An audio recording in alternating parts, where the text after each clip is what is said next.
اهداف بالنادي المنيا وحرس الحدود، واتلعبت في الاسبوع ال 12 وتعبوا هوبا وجول وجول وجول وجول. ادي جول المنيا وجول المنيا وجول المنيا. مش ممكن يا قعود، مش ممكن يا قعود. اهو بيشكر اهو. بص بص هنشوف بقى كده، ما صدقني اهو. بنقول ايه بقى؟ خليني بقى نقول بقى هنا بقى ايه. واتلعبت اهو وبترد تاني، وقعود عامل الفولو عليها ويسجل الهدف الاول في الدقيقة 29. قعود جزاء.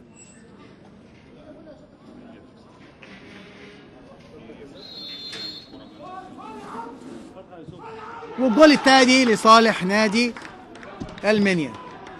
الهدف الثاني لصالح نادي المنيا اللي بيسجله عمر سعد.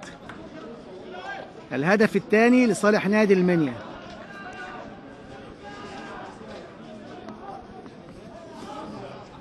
الهدف الثاني لصالح نادي المنيا اهو.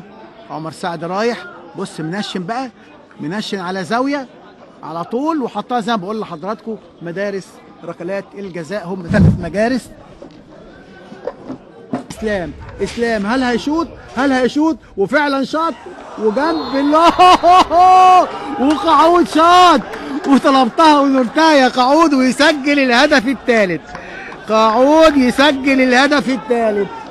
قعود واحنا معاك يا قعود. انا قلت يا قعود يا ترى هتشوط، يا ترى هتشوط يا قعود. ها